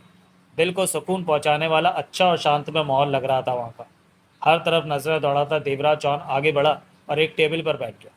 कोने में चमकता स्टील का सजा हुआ लंबा काउंटर था, जिसके पार दो वेटर और वेटर्स मौजूद थे। ऑर्डर लाने वाले वेटर्स उनसे ऑर्डर लेते और वो पीछे नजर आ रहे रेस्टोरेंट किचन में चले जाते। तभी देवराज चौहान की निगाह दो तीन ऐसी टेबलों पर पड़ी जहां दो और कहीं तीन व्यक्ति बैठे थे, परंतु उनके बैठने का अंदाज बता रहा था कि वो रेस्टोरेंट में मौजूद लोगों पर नजर रख रहे हैं। इस वक्त उस पर उनकी नजरें थीं। एक व्यक्ति कुछ दूर दीवार के साथ और एक लंबे काउंटर से टेक लगाए रेस्टोरेंट में बैठे लोगों पर नजरें घुमा रहा था। देवराज चौहान ने फौरन उन लोगों को खुद को लापरवाह कर लिया। वो समझ चुका था कि मुरली की मौत से बंसीलाल सतर्क हो चुका है और जानता है कि थापर को छुड़ाने यहाँ आएगा या उसे खत्म करने यहाँ आएगा। ऐसे में उसने पूरा जाल बिछा दिया कि अगर वो आए तो बचकर ना जा सके। देवराज चौहान निश्चिंत था कि मटके के ऑफिस से मिले होलिये के दम पर उसे पहचाना नहीं जा सकता, क्योंकि इस वक्त उसका होलिया पूरी तरह बदला हुआ था। रेस्टोरेंट पर निगाह उसने मार ली थी, अब बाहर देखना बाकी था और वो जगह भी देखने की कोशिश करनी थी जहां बंसीलाल बैठता था। परंतु सब कुछ बेहद सावधानी से करना था। बंसीलाल के आदमी उसकी तलाश में यहाँ फैले हुए थे। उसकी कीमत उसकी किसी हरकत पर उन्हें शक हुआ तो वो उसे घेर कर पकड़ भी सकते थे। तभी एक वेटरस उसके पास पहुंची और मुस्कुराकर बोली, order sir. Large whisky, Devraj Chauhan ने जानबूझकर कहा। ओह सॉरी सर, वो क्या उठी, इसके लिए तो आपको बार में जाना पड़ेगा। यही ऑर्डर सब करा दीजिए। देवराज चौहान का लहजा सामान्य था। रेस्टोरेंट में विस्की सर्व नहीं की जाती। विस्की सिर्फ बार रूम में मिल सकती है। ये यहाँ का नियम है। आपकी परेशानी के लिए मैं क्षमा चाहती हूँ, वो मुस्कुराकर खेत भरे स्वर में बोली। कोई बात नहीं। देवराज चौहान शांत भाव से मुस्कुराया। मैं यहाँ पहली बार आया हूँ और मुझे नहीं मालूम था कि रेस्टोरेंट में विस्की सर्व नहीं की जाती। इसके साथ ही वो उठा। मैं अभी बार रूम से होकर आता हूँ। Sure sir. देवराज चौहान और आगे बढ़ा और रेस्टोरेंट का दरवाज़ा धकेलकर बाहर निकला और कुछ कदम चलकर बाहर वाला दरवाज़ा धकेलकर भीतर प्रवेश कर गया। बार रूम भी रेस्टोरेंट के ही साइज़ का था। यहाँ इस वक्त सिर्फ 10-15 लोग ही मौजूद थे। एक तरफ खूबसूरत सजा हुआ बार काउंटर था। यहाँ भी सर्व करने के लिए वेटर और वेटर्स मौजूद थे। देवराज चौहान एक टेबल पर बैठा वेटर वहाँ पहुँचा। क्या लेंगे sir? Whisky large, Devraj Chauhan ने कहा। वेटर चला गया। विस्की लेना ज़रूरी था कि अगर कोई हरकतों पर निगाह रख रहा हो तो उसे शक ना हो। वेटर विस्की रख गया। देवराज चौहान छोटे छोटे घूंट लेने लगा। चुप्पी के साथ उसकी निगाह घूम रही थी। बार काउंटर के पास ही दीवार में एक दरवाज़ा था जहाँ स्टूल पर चपरासी बैठा था। स्टाफ वाले एक दो बार वो दरवाज़ा ढकेलकर भीतर गए थे तो लंबी गैलरी की भनक मिली थी, यानी कि उस गैलरी में बंसीलाल का बैठने वाला ऑफिस हो सकता था। इस सोच के साथ ही देवराज चौहान की निगाह घूमी तो कुछ दूरी पर मौजूद टेबल पर एक व्यक्ति को बैठा पाया, यानी कि उसके पीछे पीछे यहाँ आया। उस पर नज़र रखी जा रही है। देवराज चौहान ने धीरे धीरे पैक समाप्त किया। इस दौरान तय कर चुका था कि इस वक्त यहाँ कुछ भी करना ठीक नहीं। भीड़ कम है, उसकी कोई हरकत छिपी नहीं रहेगी। बाबू भाई ने बताया था कि यहाँ तो ठीक ठाक भीड़ होती है, बार और रेस्टोरेंट पूरी तरह भर जाता है। पेमेंट करके देवराज चौहान बार से निकला और वापस रेस्टोरेंट में जा पहुँचा। लंच लेना ज़रूरी था ताकि उस पर नज़र रखने वाले को किसी तरह से शक का मौका न मिले। मन में देवराज चौहान तय कर चुका था कि शाम को अंधेरा होने पर यहाँ आएगा, थापर को कैसे निकालने के लिए और बंसीलाल को ख़त्म करने के लिए। लंच नगीना ने ही तैयार किया था। जालिम छोकरा रुस्तम राव लंच तैयार करने में नगीना की सहायता करता रहा। नगीना ने मना भी किया लेकिन वो नहीं माना। वो पक्का कर चुके थे कि शाम को बार एंड रेस्टोरेंट में जाकर थापर को छुड़ा लाएंगे। इस बारे में उनकी पूरी योजना बन चुकी थी। लंच के बाद नगीना बेडरूम में आराम करने चली गई। वो तीनों हॉल में ही सोफों और दीवान पर कुछ देर पीठ सीधी करने के इरादे से लेट गए। जगमोहन की आंखें बंद थी। अभी नींद में नहीं था वो कि कानों में फ़कीर बाबा का स्वर पड़ा, जग्गू। जगमोहन फौरन हड़बड़ा कर उठ बैठा, इधर उधर देखा। पेशीराम, उसके होंठों से निकला। हाँ जग्गू। फ़कीर बाबा का सर कानों में पड़ा। तेरे से आशा तो नहीं, लेकिन सोचा एक बार बात कर लूँ। बात? वो बंसीलाल वाली? जगमोहन के होंठ बरबस ही हिले। ठीक कहा तूने। नगीना ने बताया तेरे को? नगीना भाभी ने ही कहा था मुझसे। जगमोहन के चेहरे पर गंभीरता आ गई। अगर तुम्हारी बात पर यकीन करूं तो एक बार फिर मुसीबत का वक्त शुरू होने वाला है। कहने के साथ ही उसकी निगाह बाकेलाल राठौर पर पड़ी, जो कि वैसे ही लेटा हुआ था, परंतु अब उसकी आंखें खुली थी। वो एक टक जगमोहन को देख रहा था। मुसीबत वाले वक्त को रोका जा सकता है जग्गू, तुम। पेशीराम, जगमोहन ने उसी स्वर में कहा। तुम्हारा कहना गलत नहीं है कि मुसीबत वाले वक्त को रोका जा सकता है, लेकिन देवराज चौहान के उठ चुके कदमों को नहीं रोका जा सकता। तुम देवा को रोकने की चेष्टा तो करो। फ़कीर बाबा का बेचैन स्वर कानों में पड़ा। बेकार की बात है पेशीराम। जगमोहन ने गहरी सांस ली। मैं देवराज चौहान को अच्छी तरह जानता हूँ। वो अब किसी की नहीं मानेगा। बंसीलाल को ख़त्म करके रहेगा। लेकिन बंसीलाल का मोना चौधरी से क्या वास्ता? वो इस मामले में कैसे आ सकती है? बंसीलाल उसे जानता है क्या?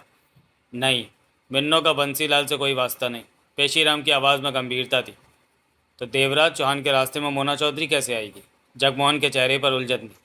फ़कीर बाबा की आवाज़ नहीं आई। इन हालातों में देवराज चौहान को नहीं रोका जा सकता। जगमोहन बोला। मेरी मानो तो पेशीराम, तुम मोना चौधरी को रोकने की कोशिश करो। उसे कहो कि तुम आने वाले वक्त से अनजान हो और मुझे सब कुछ नज़र आ रहा है। पेशीराम का गंभीर स्वर कानों में पड़ा। अगर तुम भी सब कुछ देख रहे हो तो मिन्नो को समझाने की बात न कहते। मैं समझा नहीं पेशीराम। इस वक्त मैं तुम्हें ज़्यादा नहीं बता सकता। पेशीराम की आवाज़ में पहले जैसे भाव थे। इतना ही कहने आया हूँ कि देवा को रोक लो। वो जिस रास्ते पर जा रहा है वो रास्ता मिन्नो पर जाकर रुकता है।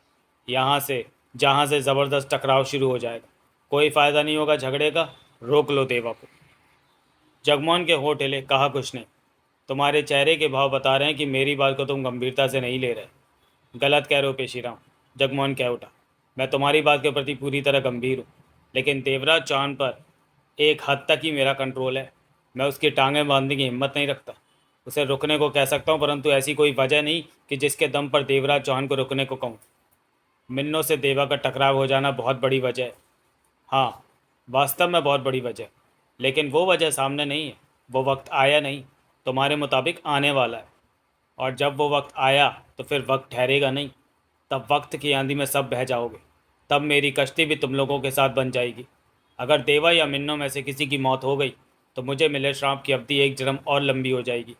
मुझे देवा और मिन्नो के अगले जन्म का इंतज़ार करना होगा कि दोनों फिर पैदा हों, उनकी दोस्ती कराकर श्राप से मुक्त हो जाऊं, इस शरीर को त्याग कर नया जन्म पा सकूं। जन्मों से भटक रहा हूँ। मुझे मुक्ति दिलाने का कुछ तो ख्याल कर ले जग्गू। सर में गंभीरता थी। मैं देवराज चौहान से बात करूंगा पेशीराम। जगमोहन भी गंभीर था। उसके बाद पेशीराम की आवाज़ नहीं आई। जगमोहन ने 2-3 बार पुकारा, कोई जवाब नहीं मिला। वो समझ गया कि पेशीराम जा चुका है। गहरी सांस लेकर उसने बाकेलाल राठौर को देखा। जवाब में रुस्तम राव सोच भरी निगाहों से उसे देखता रहा। कहा बोलो पेशीराम। बाकेलाल राठौर ने पुनः जगमोहन पर नजरें टिका दी। जगमोहन ने धीमे गंभीर स्वर में पेशीराम की कही बात बताई। सुनते ही बाकेलाल राठौर भड़क उठा।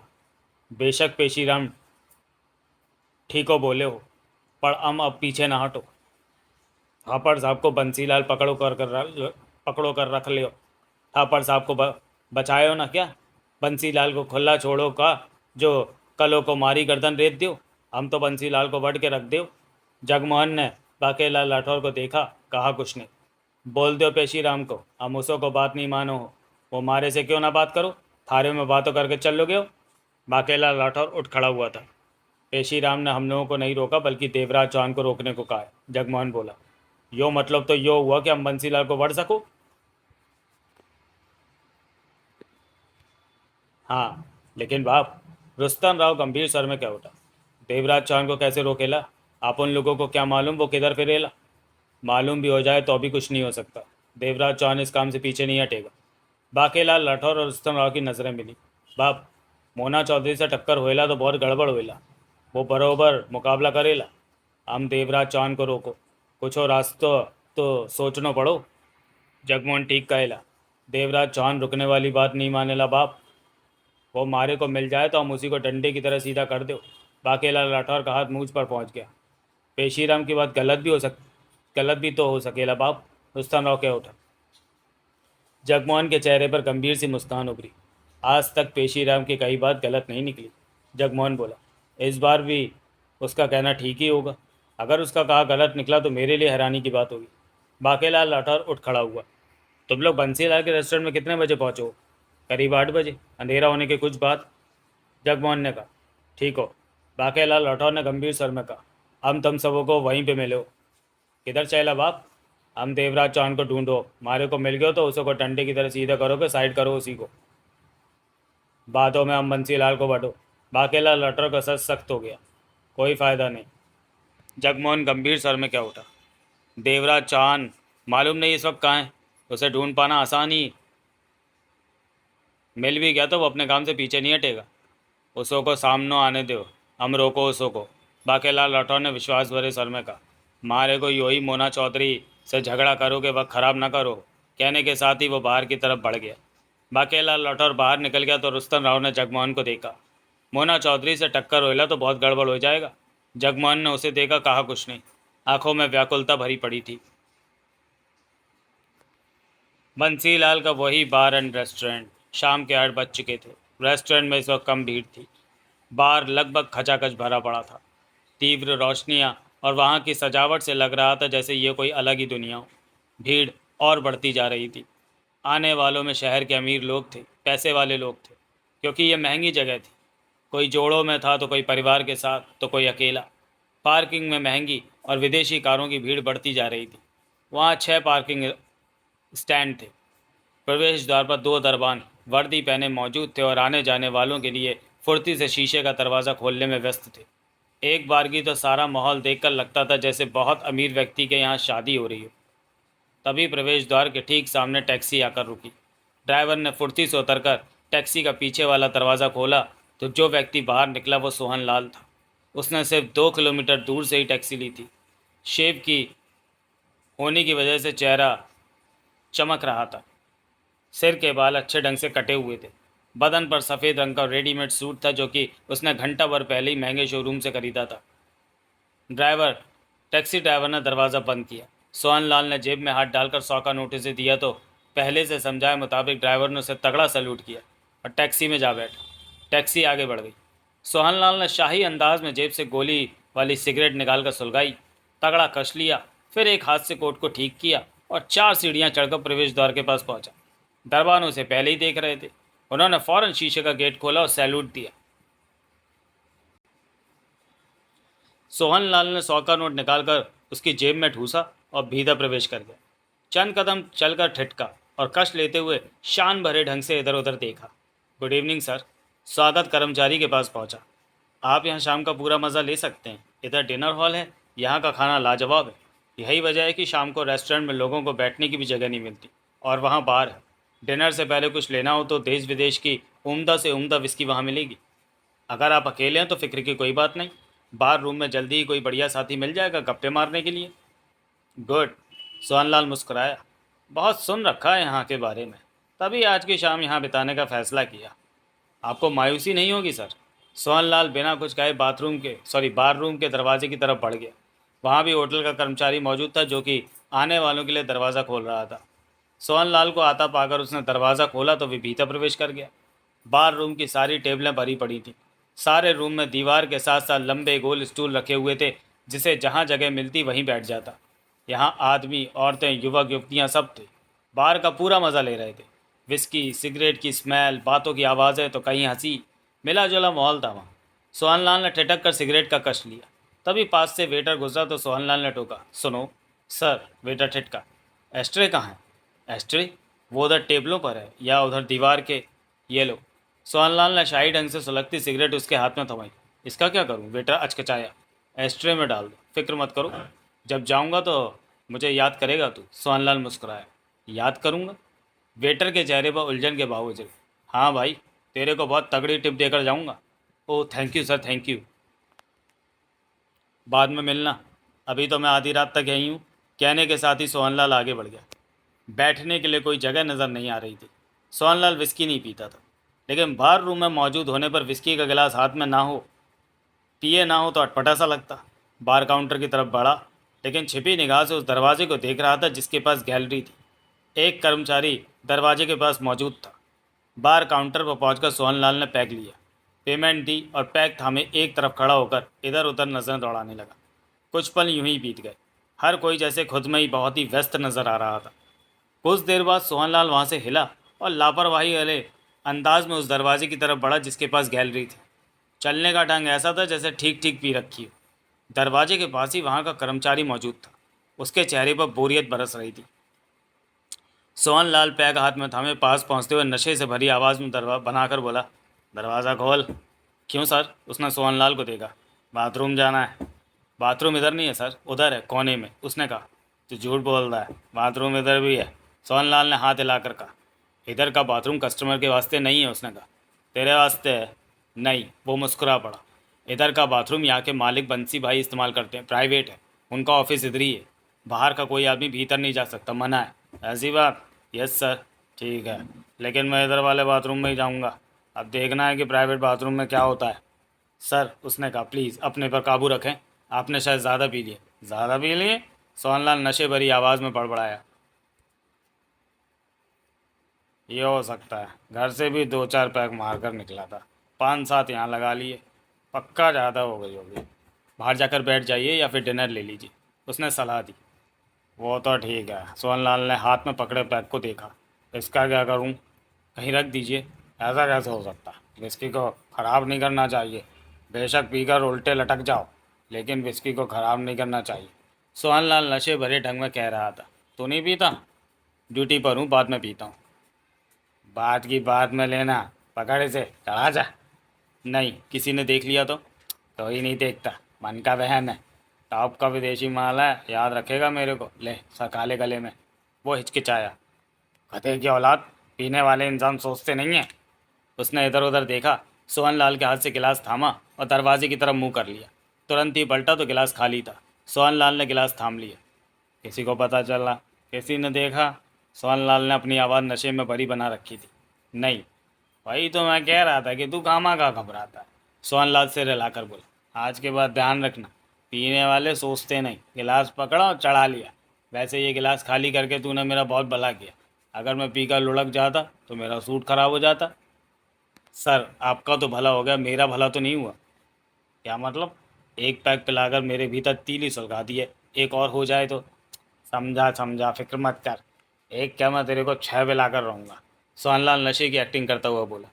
बहुत खुश हूँ मैं, 10 साल बाद मेरी बीवी ने 2 जुड़वा बच्चों को जन्म दिया है।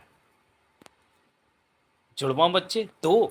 हाँ, तेरे को बाद में सारा मामला बताऊंगा। मेरी खुशी में शामिल होकर पहले 5-7 पैक मार ले, बातें भी करते रहेंगे। चिंता मत कर, आज तेरे साथ भी डिनर करूंगा। पैसे वैसे की ज़रूरत हो तो बता देना, वो भी दे दूंगा। बहुत खुश हूँ मैं, पैक लेकर आता हूँ। इसके साथ ही सोहनलाल पलटा और नशे से झूमने वाले ढंग में बार काउंटर की तरफ बढ़ गया। सोहनलाल उसकी सेवा में 6 मोटे मोटे पैक पेश कर चुका था और वो पीट करके हर पैक को गले के नीचे उतार चुका था। नशे की उस तरंग नशे की तरंग उस पर ठीक ठीक हावी हो चुकी थी। वो दरवाजे के पास ही मौजूद स्टूल पर बैठ गया। सोहनलाल खाली गिलास रखकर वापस लौटा। 2-4 और ले ले, सोहनलाल ने कहा। नहीं, उसकी आवाज़ नशे में लड़खड़ा रही थी। इस बार ड्यूटी पर हूँ, एक पैक ज़्यादा हो गया लगता है, खड़ा ही नहीं हुआ जा रहा है। आपने मेरी बहुत सेवा की, आपके जुड़वा बच्चे लंबी उम्र पाएँ। जब तेरे को यार मान लिया तो फिर सेवा वाली बात कहाँ से आ गई? अभी हमने डिनर एक साथ करना है। 2 घंटे बाद मेरी ड्यूटी खत्म होगी। कोई बात नहीं, 2 घंटे बाद डिनर लेंगे। रुपये पैसे की ज़रूरत तो नहीं तेरे को? पैसे की ज़रूरत तो सबको ही रहती है। कहते हुए वो नशे वाली हंसी हंसा, उसके दांत दिखे। फिक्र ना करो, डिनर के बाद तेरे को 10,000 दे दूंगा। मिलता रहूँगा, बाद में और दे दूंगा। तेरे को नहीं मालूम, बहुत रईस हूँ मैं। एक बार तो मैंने भिखारी को 2.5 मंजिला मकान खरीद कर दे दिया था। क्या कहा? नशे में वो पूरा हिला। भिखारी को 2.5 मंजिला मकान? बाद में बात करूँगा, सोहनलाल बोला। मुझे सूसू आ रहा है। तो हल्का होकर आजा। यहाँ आऊँगा, यहाँ जाऊँगा तेरे मालिक के बाथरूम में। ठीक है, जब यारी हुई तो परवाह किस बात की। वो स्टूल पर बैठा झूमता क्या उठा। दरवाज़ा खोल और भीतर जा। तेरा मालिक भीतर तो नहीं है? नहीं, अभी तक वो आया नहीं, शायद नहीं आए, उसका कोई भरोसा नहीं। ठीक है, मैं जाता हूँ। सूसू के साथ आगे का प्रोग्राम भी बन सकता है, कुछ देर भी हो सकती है। चिंता मत कर, जाकर शानदार बाथरूम के मज़े ले। तू भी क्या याद करेगा? तू जाना नहीं, यहीं रहना, मैं अभी आया। कहने के साथ ही सोहनलाल ने वो दरवाज़ा खोला और भीतर प्रवेश कर गया। सामने 35-40 फीट लंबी गैलरी थी। गैलरी के दोनों तरफ 6 दरवाजे नजर आ रहे थे। इस वक्त गैलरी में कोई भी नजर नहीं आ रहा था। बार रूम से आती मध्यम सी आवाज़ें कानों में पड़ रही थी। सोहनलाल जानता था कि बंसीलाल का कौन सा ऑफिस है। वो तेज़ी से गैलरी में आगे बढ़ा और एक दरवाजे के सामने ठिठक कर दरवाजे का हैंडल दबाया तो दरवाज़ा खुलता चला गया। सोहनलाल ने फुर्ती से भीतर प्रवेश किया और दरवाज़ा बंद कर लिया। उस खूबसूरत ऑफिस में उसने नजरें दौड़ाई। कोई भी नहीं था वहाँ। सोहनलाल ने जल्दी से अपना कोट उतारा और कुर्सी पर रख दिया। फिर कमीज़ उतार दी। उसके सूखे से पेट पर लेदर की चौड़ी बेल्ट बंधी नजर आई। सिर पर छोटे बड़े ढेरों तरह के औजार लटके हुए थे। सोहनलाल आगे बढ़कर दीवार के पास पहुंचा। दीवार पर 5 फीट की ऊंचाई पर फ्रेम में खूबसूरत सीनरी लगी हुई थी। सोहनलाल ने सीनरी दीवार से हटाकर नीचे रखी। अब सीनरी वाली जगह में दीवार में फिट लोहे की मजबूत तिजोरी नजर आने लगी। उसे देखते ही सोहनलाल की आंखों में चमक पैदा हो गई। वो जानता था कि कोई भी वहां आ सकता है। एक एक पल कीमती था। बेल्ट में फंसे औजार निकाले और जल्दी से तिजोरी खोलने में व्यस्त हो गया। तिजोरी मजबूत अवश्य थी, परंतु सोहनलाल के लिए तिजोरी खास अहमियत नहीं रखती थी। 6-7 मिनट की एक सार मेहनत के पश्चात तिजोरी के लॉक्स बेकार कर दिए। उसके बाद तिजोरी का छोटा सा दरवाज़ा खोला तो भीतर नोटों की ठुसी गड्डियाँ नजर आईं। पास ही 2 थैलियाँ भी थीं, छोटी छोटी। सोहनलाल ने थैलियों को उठाया और खोलकर भीतर देखा। दोनों थैलियों में कीमती हीरे थे। सोहनलाल ने थैलियाँ पैंट की जेबों में डाली और नोटों की गड्डियाँ समेटने जा रहा था कि ठिठक गया। बंसीलाल की शांत किंतु कठोर आवाज़ कानों में पड़ी। बहुत करामाती हाथ है तेरे। इतना आसान नहीं था तिजोरी को खोलना, जितनी आसानी से तुमने इसे खोल लिया। सोहनलाल उसी पल पलटा। दरवाजे के बीचों बीच उसने बंसीलाल को खड़े पाया। हाथ में रिवॉल्वर दबी हुई थी। चेहरे पर कहर के भाव नजर नाच रहे थे। सोहनलाल ठगा सा उसे देखता रह गया। वो पहले से ही जानता था कि बंसीलाल जैसे गैंगस्टर की तिजोरी पर हाथ डालना खतरनाक काम था, लेकिन खतरा उठा लिया था। सफल भी हो गया था, परंतु आखिरी वक्त पर फंस गया। उसे मालूम था कि बंसीलाल से नरमी की आशा रखना बेकार है। औजारों से खेलने वाला सोहनलाल हथियार को आमतौर पर पास नहीं रखता था। इस वक्त भी वो बेहथियार था। बंसीलाल आगे बढ़ा और जूते से दरवाज़ा बंद करके सोहनलाल की तरफ बढ़ने लगा। बहुत बड़ी हिम्मत का काम किया तूने। बंसीलाल की जेब में हाथ डालने की सोचकर तेरे को डर नहीं लगा? शेर के मुंह में हाथ नहीं डालते। तेरे को किसी ने बताया नहीं क्या? सोहनलाल की तो वास्तव में हवा खिसक चुकी थी। वो जानता था कि उसमें इतनी हिम्मत नहीं कि बंसीलाल से बचकर भाग सके। बंसीलाल के चेहरे के भाव बता रहे थे कि वो उसे जिंदा छोड़ने वाला नहीं। बंसीलाल ने उसकी जेब से हीरों की थैलियाँ निकाली और तिजोरी में रखकर तिजोरी बंद की। सोहनलाल की नज़रें बंसीलाल पर थी।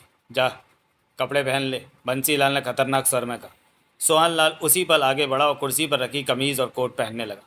बंसीलाल अपनी कुर्सी पर बैठ गया, रिवॉल्वर हाथ में ही थी। नाम बोल। बंसीलाल कड़वी निगाहों से उसे घूरते हुए बोला। सोहनलाल। काम क्या करता है? यही काम करता हूँ, सोहनलाल गंभीर स्वर में कहते हुए कपड़े पहन रहा था। मेरे मार पर हाथ डालते डर नहीं लगा? लगा था, सोहनलाल ने शांत स्वर में कहा। लेकिन जब ये जाना कि तुम्हारी तिजोरी से बहुत अच्छी रकम मिल सकती है तो इस तिजोरी पर हाथ फेरने की हिम्मत कर ही ली। तू क्या समझता है यहाँ से जिंदा बच जाएगा? मैं तेरे को छोड़ दूंगा? बंसीलाल के सर में मौत भर आई थी। सोहनलाल ने उसकी आंखों में झांका।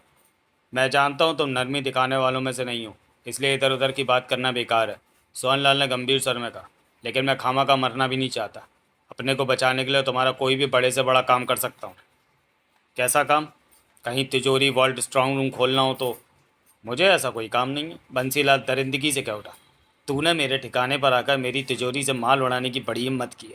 मैं तेरे को जिंदा नहीं छोड़ सकता, लेकिन अभी नहीं मारूंगा। यहाँ बहुत भीड़ है, गोली की आवाज़ सुन लेंगे लोग। आधी रात के बाद तू मरेगा, तब तक कैद में रहेगा। मेरे बचने का कोई रास्ता हो तो बता दो, सोहनलाल बोला। मैं तुम्हारे कई काम आ सकता हूँ। मेरे पास पहले से ही बहुत फालतू आदमी है, बंसीलाल ने पूर्व स्वर में कहा और साथ ही टेबल के नीचे लगे बेल के स्विच को दबा दिया। वो खा जाने वाली निगाहों से सोहनलाल को देख रहा था और सोहनलाल सोच रहा था कि अपनी जान कैसे बचाए। आधा मिनट ही बीता होगा कि एक व्यक्ति ने भीतर प्रवेश किया। बुलाया बंसी भाई, वो बोला। फिर उसकी नज़र रिवॉल्वर और सोहनलाल पर पड़ी। बाहर सब ठीक है? बंसीलाल रिवॉल्वर जेब में डालते हुए बोला। हाँ, 200 और बाटला के आदमियों की नज़र यहाँ के जर्रे जर्रे पर है, उसने कहा। फिर यह आदमी यहाँ तक कैसे पहुँच गया? बंसीलाल के दांत भिज गए। उससे कुछ कहते ना बना। बाहर जो दरवाजे के पास हमारा आदमी खड़ा है उसने ज़रूरत से ज़्यादा पी रखी है, शायद इसी ने पिलाई होगी। ये मेरी तिजोरी खाली कर रहा था, इसे बेसमेंट में डाल दो, बाहर वाले को स्टोर रूम में डाल दो, जब उसका नशा उतरेगा तब उससे बात करूँगा। ठीक है बंसी भाई। इसके साथ ही उसने रिवॉल्वर निकालकर सोहन लाल की तरफ कर दी। चलो, अभी तो मुझे कैद में डाल रहे हो, सोहन लाल ने गंभीर स्वर में कहा। सोच लेना, मेरे लायक कोई काम तुम्हें याद आ जाए, इस लेन देन में शायद मेरी जान बच जाए। ले जाओ इसे, बंसीलाल ने कड़वे स्वर में कहा। उस व्यक्ति ने रिवॉल्वर सोहन लाल की कमर से लगाई और बाँह पकड़कर उसे बाहर लेता चला गया। गैलरी में स्टाफ का ही एक आदमी सामने पड़ा, लेकिन उसने यह सब होता देखकर परवाह नहीं की, जैसे ऐसा होना उसके लिए मामूली बात हो। सोहन लाल को लिए वो एक दरवाजे के सामने ठिठका। दरवाज़ा खोलो। सोहन लाल ने दरवाज़ा खोला तो वो उसे ढकेलता हुआ भीतर ले गया। ये कमरा प्राइवेट किचन बना रखा था, बहुत साफ सुथरा और ज़रूरत का हर सामान वहाँ पर मौजूद था। एक तरफ दीवार में लकड़ी की बहुत बड़ी अलमारी लगी थी। लकड़ी के पल्लों के सबसे ऊपर लगे शीशों में से भीतर रखे कप प्लेट और केतली नजर आ रहे थे। दोनों उस अलमारी के पास पहुंचे। अलमारी खोलो। सोहन लाल की कमर से रिवॉल्वर लगाए वो व्यक्ति कठोर स्वर में बोला। मेरे से चाय बनवाओगे क्या? सोहन लाल बचने का मौका ढूंढ रहा था, लेकिन वो व्यक्ति पूरी तरह सावधान था। जो कहूँ वो कर। सोहन लाल ने लकड़ी की अलमारी का पल्ला खोला। अलमारी में कोई खाना नहीं था। ऊपर जगह थी, वहाँ जहाँ रखे कप प्लेट बाहर से ही नजर आ रहे थे। सामने सपाट सी दीवार थी। कमर से रिवॉल्वर लगाए उस व्यक्ति ने भीतर हाथ डालकर साइड में लगा छोटा सा बटन दबाया तो अलमारी के भीतर वाली दीवार बीच में से अलग होकर दाएं बाएं सरक गई। वो लोहे के मजबूत पल्ले थे जिस पर दीवार जैसा पेंट किया हुआ था। पल्लों के सरकते ही नीचे सीढ़ियाँ नजर आईं। जाओ नीचे उतर जाओ। ये क्या है? बेसमेंट है। तुम जैसे कुत्तों को कैद करने के लिए ये जगह बना रखी है, उसने भिचे स्वर में कहा। कुत्तों को? सोहन लाल के होठों पर व्यंग से भरी मुस्कान उभरी। चल नीचे। उसने कमर पर रखी रिवॉल्वर का दबाव बढ़ाया। सोहन लाल जानता था कि उसका कमज़ोर शरीर इस व्यक्ति का मुकाबला नहीं कर पाएगा। यूं ही कुछ करके वक्त से पहले मौत को बुलाना समझदारी नहीं थी। मुझे भूल मत जाना, खाना वगैरह देते रहना। फिक्र मत कर, उसने खा जाने वाले स्वर में कहा। खाने के साथ पानी के बदले कोका कोला दूंगा। भला हो तेरा, मुफ्त का माल मिलेगा, बिल भी नहीं देना पड़ेगा। उसने सोहन लाल को पुनः आगे ढकेला। सिर झुकाकर सोहन लाल ने अलमारी वाले रास्ते में प्रवेश किया और मध्यम सी रोशनी में नजर आ रही सीढ़ियां उतरने लगा। तभी पीछे से दरवाज़ा बंद हो गया। सोहन लाल सीढ़ियां उतर गया। मध्यम सी रोशनी थी वहाँ। कुछ ही देर में उसकी मुलाकात थापड़ से हो गई। बातचीत के दौरान सोहन लाल को थापड़ से पता चला कि देवराज चौहान किस काम में व्यस्त है। देवराज चौहान दिन वाले मेकअप की अपेक्षा शाम को रेस्टोरेंट में नया मेकअप करके आया था कि कोई उसे पहचान न सके कि वो दिन में भी आया था। चेहरे पर काली सफ़ेद बालों की दाढ़ी और ऐसी ही विग सर पर लगा रखी थी। वो 50 बरस के आसपास का व्यक्ति लग रहा था। रेस्टोरेंट में आते ही वो सीधा बार में जा पहुंचा था। भीड़ ज़्यादा थी, ऐसे में बंसी लाल के उन आदमियों को देख पाना आसान नहीं था जो उसके इंतज़ार में वहाँ फैले हुए थे। बार में पहुंचकर देवराज चौहान ने हर तरफ नज़र मारी। बैठने के लिए कोई जगह खाली नहीं थी। बार काउंटर पर जाकर उसने पेमेंट देकर बियर का मग लिया और एक तरफ खड़ा होकर छोटे छोटे घूंट लेते हुए उस दरवाजे की तरफ बढ़ा जिसके बारे में वो दिन में सोच कर गया था कि इस दरवाजे के पास ही बंसीलाल के बैठने की जगह होगी। उधर नज़र पड़ते हुए उसकी आंखें सिकुड़ी। सोहन लाल को देखता रह गया देवराज चौहान। सोहन लाल हाथ में पैक थामे दरवाजे के पास मौजूद होटल के कर्मचारी के पास पहुंचा और उसे पिलाकर पुनः वापस बार काउंटर की तरफ चला गया। तीसरे मिनट ही वापस आया और पुनः पैक को पिला दिया। देवराज चौहान दिलचस्पी के साथ सोहन लाल की हरकत को देखता रहा। वो समझ नहीं पाया कि सोहन लाल ये सब कर रहा है, ये सब क्या कर रहा है, लेकिन इतना जानता था कि सोहन लाल अवश्य किसी के फेर में होगा। और फिर आखिरकार कर्मचारी को स्टूल पर बैठते और सोहन लाल को दरवाज़ा खोलकर भीतर जाते देखा। देवराज चौहान के होंठ सिकुड़ गए। वह सोहन लाल के बाहर आने का इंतजार करने लगा। बियर के घूंट भरता रहा। मग खाली हो गया तो उसे एक तरफ रख दिया। 15 मिनट बीत गए, सोहन लाल वापस नहीं लौटा। देवराज चौहान समझ गया कि सोहन लाल को भीतर क्या काम हो सकता है कि जो उसे वापस आने का इतना वक्त लग गया। वो कर्मचारी स्टूल पर बैठा दीवार से सिर टिका हुआ था। सोहन लाल के भीतर जाने के बाद 2-3 लोग भीतर आए गए थे, परंतु किसी ने भी स्टूल पर बैठे कर्मचारी की तरफ ध्यान नहीं दिया था। देवराज चौहान ने अपनी जगह छोड़ी और उस तरफ बढ़ने लगा। भीड़ बहुत थी, फिर भी इस बात का ध्यान रखने की चेष्टा कर रहा था कि किसी की निगाह उस पर तो नहीं, लेकिन ऐसा कुछ नज़र नहीं आया था। सामान्य चाल से चलकर देवराज चौहान दरवाजे के पास पहुंचा तो स्टूल पर बैठा नशे में धुत कर्मचारी कह उठा, इधर नहीं जाना, ये नो एंट्री है। देवराज चौहान ने उसे देखा। वो तो गया। देवराज चौहान बोला। वो कौन? जो तुम्हें पिला रहा था।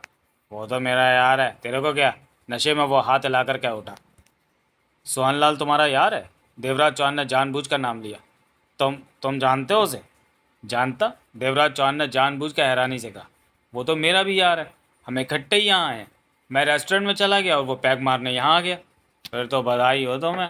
नशे में झूमता वो क्या उठा। बधाई? अरे भाई, अपने यार सोहनलाल के जुड़वा बच्चे होने की। 10 साल बाद वो बाप बना है, एक साथ 2 बच्चों का। देवराज चौहान समझ गया कि सोहनलाल ने इससे किस तरह यारी काटी। तभी तो खुशी में मुझे यहाँ ले आया, खाने पीने के लिए। सुना है एक बार उसने भिखारी को 2.5 मंजिला मकान बनवा कर दिया। बनवा दिया होगा, बहुत पैसा है उसके पास। देवराज चौहान मुस्कुराया। ऐसे काम वो करता रहता है। मेरी सारी उम्र बीत गई, मैं आज तो मकान नहीं बना पाया। वो एक मेरे को बना देगा मकान। बात कर लेना, तुम सिफारिश लगा देना। ज़रूर, मैं ज़रा भीतर होकर। और बंसी भाई के शानदार बाथरूम में गया है, अभी तक नहीं लौटा, तो दूसरे काम में लग गया। जाओ, तुम भी बढ़िया बाथरूम का मज़ा ले लेना। कुछ हो जाए तो मेरे को मत कहना। क्या होना है? 15-20 मिनट पहले बंसी भाई भीतर गए हैं, अपने ऑफिस में होंगे। ये तो अच्छा है कि मेरे को देखकर पहचाना नहीं कि मैंने पी रखी है। उसकी आवाज़ नशे में बहक रही थी। लगता है कि मैंने पी रखी है? नहीं, ज़रा नहीं लगता। देवराज चौहान मुस्कुराया। मैं सोहनलाल के पास होकर आता। जाओ। बंसी भाई का ऑफिस कौन सा है? कहीं मैं दूसरी जगह ना चला जाऊँ। आगे जाकर बाईं तरफ का दरवाज़ा है, दूसरा दरवाज़ा बंसी भाई का। देवराज चौहान दरवाज़ा ढकेलकर भीतर प्रवेश कर गया। गैलरी खाली थी। देवराज चौहान आगे बढ़ने लगा। हाथ जेब में पड़ी रिवॉल्वर पर पहुंच गया। आंखों में शक्ति उभरी, स्पष्ट नजर आने लगी थी। बार रूम का मध्यम सा शोर कानों में पड़ रहा था। बाईं तरफ के दूसरे दरवाजे के पास पहुंचते ही देवराज चौहान ठिठका। गैलरी में अभी भी कोई नजर नहीं आया था। देवराज चौहान ने फुर्ती से रिवॉल्वर निकाली और दरवाज़ा खोलकर भीतर प्रवेश कर गया। इसके साथ ही भीतर से दरवाज़ा बंद कर लिया। बंसीलाल कुर्सी की पुष्ट से पीठ टिकाए उंगलियों में फंसी सिगरेट के कश ले रहा था। चेहरे पर सोच के भाव थे। दरवाज़ा खुलते पाकर उसने फौरन उधर देखा। रिवॉल्वर थावे देवराज चौहान को भीतर आता पाकर उसकी आंखें सिकुड़ी। दूसरे ही पल फुर्ती के साथ उसने अपना हाथ टेबल के नीचे की तरफ बढ़ाया। कोई हरकत मत करना। देवराज चौहान दरिंदगी भरे स्वर में गुर्राया। हाथ रोको। बंसीलाल का हाथ रुक गया। नजरें देवराज चौहान पर ही रही। कौन हो तुम? बंसीलाल के होठों से कठोर स्वर निकला।